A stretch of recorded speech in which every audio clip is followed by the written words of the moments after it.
Voltamos a vencer, minha rapaziada. O Fluminense conseguiu encerrar essa série ingrata e horrorosa que vinha acontecendo de 5 jogos sem vitória e 5 jogos onde sequer marcou gols. O Fluminense conseguiu nessa partida vencer bem e tranquilizar um pouco mais a nossa torcida e tirar um pouco do peso das partidas que virão daqui para frente, porque conseguimos encerrar essa série negativa.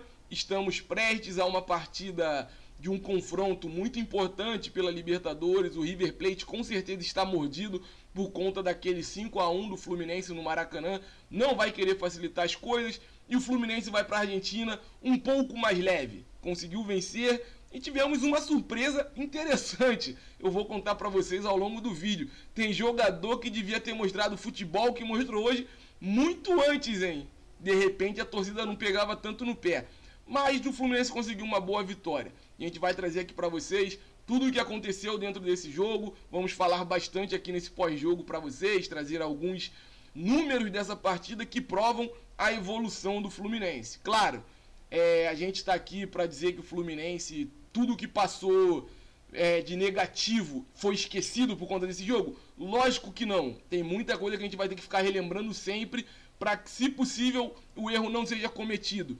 Mas é importante voltar a vencer, tirar esse peso, acabar com esse jejum, voltar a fazer gols e tranquilizar para a sequência que vem. E continua sendo uma sequência pesadíssima para o Fluminense. Mas a gente vai falar bastante, basicamente, sobre esse pós-jogo de Fluminense e Bragantino 2-1, onde o Fluminense venceu com gols de Felipe Melo e Paulo Henrique Ganso dentro do Maraca. A gente teve um sustinho ali no segundo tempo, mas nada que atrapalhe a festa e a vitória do nosso tricolor. Me apresentar para vocês, me chamo Gabriel Neves, esse é o Quintal Tricolor. Estamos aqui sempre te atualizando com muita notícia, muita informação do nosso tricolor. Hoje não é diferente, vamos falar nesse pós-jogo sobre tudo o que aconteceu no Maraca. Te convido, caso não seja inscrito, a se inscrever aqui no Quintal Tricolor, já deixar sua curtida, ficar com a gente até o final do vídeo e, lógico, lá no final do vídeo, deixa aquele comentário que eu quero saber de vocês, o que vocês acharam sobre essa partida do nosso tricolor. O Fluminense iniciou a partida com uma escalação já bem batida e uma escalação que muita gente, quando viu, falou: vai dar ruim de novo. Inclusive eu pensei a mesma coisa.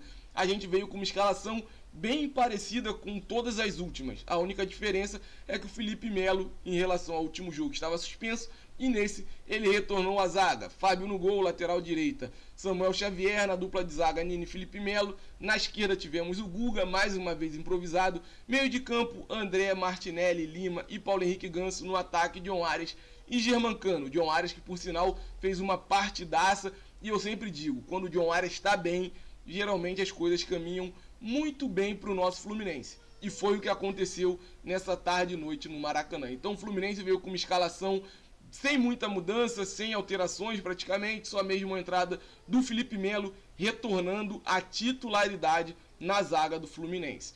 E o Fluminense no primeiro tempo fez um jogo muito bom. Até os 20 minutos o Fluminense até que sofreu um pouco. Mas depois de sair, o Fluminense começou a controlar a partida e não à toa abriu o placar com o Paulo Henrique Ganso em um contra-ataque muito rápido, jogada do John Arias pela direita. E vale lembrar que quem inicia a jogada é o Germancano roubando uma bola lá no meio de campo. Liga com o John Arias sai voado, vê o Paulo Henrique Ganso entrando pela esquerda da área, cruza muito bem, Paulo Henrique Ganso dá-lhe uma porrada para dentro do gol e tranquiliza e inicia o bom momento do Fluminense dentro da partida. A partir desse momento, o Bragantino tem que sair um pouco mais e, naturalmente, o Fluminense começa a se aventurar mais no ataque.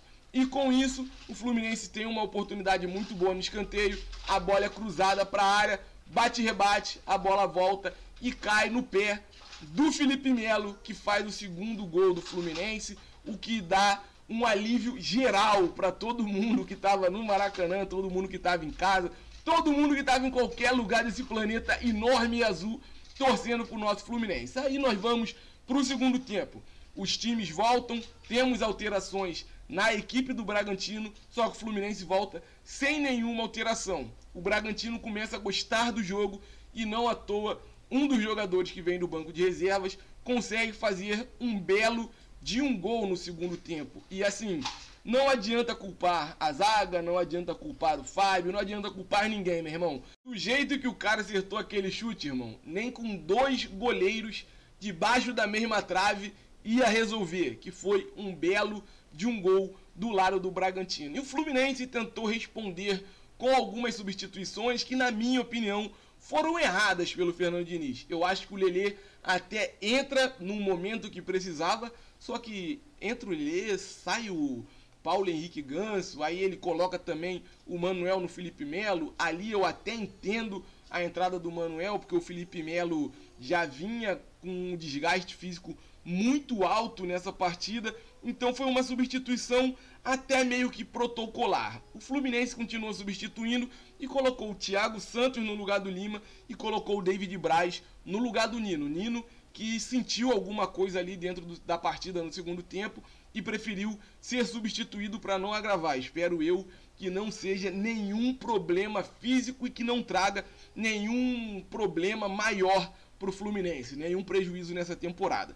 Mas aí o jogo, depois das substituições, ficou meio morno para o Fluminense. O Fluminense até tentou com algumas investidas com o Lelê, outro momento com o John Arias, mas ainda assim não levou perigo ao gol do Bragantino. E o Fábio seguiu tranquilizando e trazendo muita segurança para o nosso gol, para a nossa trave que era defendida por ele.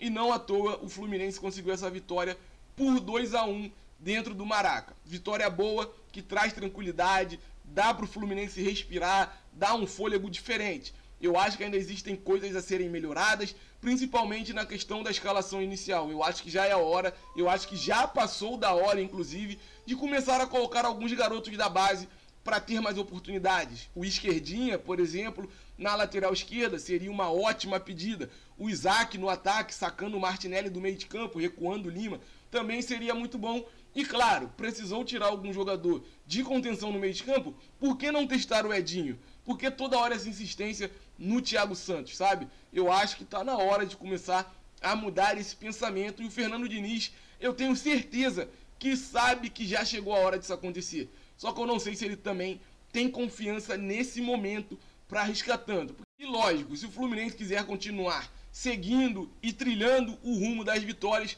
ele sabe, Fernando Diniz sabe o que precisa ser feito, e os jogadores parece que entenderam um pouco do recado. Claro, foi uma vitória por 2-1, o Bragantino teve oportunidades de empatar ou quem sabe até virar o jogo, mas o Fluminense estava seguro, a defesa estava bem sólida e o Fábio foi uma verdadeira muralha, como tem acontecido nas outras partidas até esse momento. Vou trazer aqui para vocês um pouco das estatísticas. O Fluminense, no geral, teve 51% de posse de bola contra 49% do Bragantino. O importante é que o Fluminense voltou a finalizar com quantidade e melhor, com qualidade, lógico. O Fluminense teve 12 finalizações, enquanto o Bragantino teve 15. Só que se a gente for pegar um recorte das últimas partidas do Fluminense, era raro o Fluminense passar de 5 finalizações. Então, já tivemos uma melhora aqui. E dessas 12 finalizações, 4 foram finalizações diretas para o gol. Sobre grandes chances criadas, o Fluminense criou 2 grandes chances, que foram os 2 gols da partida, pelo lado do Fluminense, lógico. Trazer aqui como ficou a classificação de momento. Botafogo continua líder isolado com 21 pontos. Atlético Mineiro é o vice colocado com 17 e o Grêmio terceiro colocado também com 17. Com 17 pontos também temos o Palmeiras, que hoje é quarto colocado, e o Fluminense com essa vitória garantiu pelo menos o G6 nessa rodada. O Fluminense ficou na quinta colocação de momento com 16 pontos. Ainda temos algumas partidas para acontecer e vale lembrar que caso o Flamengo vença, pode, quem sabe, estar ultrapassando o Fluminense, e assim o Fluminense ficaria na sexta colocação e o Flamengo na quinta colocação do Brasileirão. Trazer um pouco do que falta acontecer nessa rodada.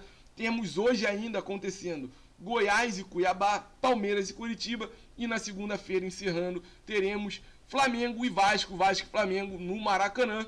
Eu espero que esse jogo termine em empate, que eu não quero nenhum nem o outro bem, eu quero que os dois continuem se estapeando e continuem mal pra caramba, torcendo muito para que eles não vençam a partida de amanhã, que o Vasco, ao que tudo indica, vai continuar na zona de rebaixamento, né, Vascão? Tá ruim pro lado deles. Então, minha rapaziada, era isso que a gente tinha para trazer um pouquinho para vocês aqui sobre esse pós-jogo do Fluminense. Jogo muito movimentado, vitória muito boa do Fluminense. 3 pontos, 5ª colocação, seguimos no meio de semana. Tem Libertadores. Muito obrigado por ter ficado com a gente até o final. Não esquece de compartilhar o nosso vídeo, curtir pra caramba, deixa aquele comentário para eu saber o que vocês estão achando do Fluminense e, lógico, também do Quintal Tricolor. Não esquece de se inscrever, ativar o sino para não perder nenhuma notificação. E o céu é o limite para o Fluminense. Tamo junto.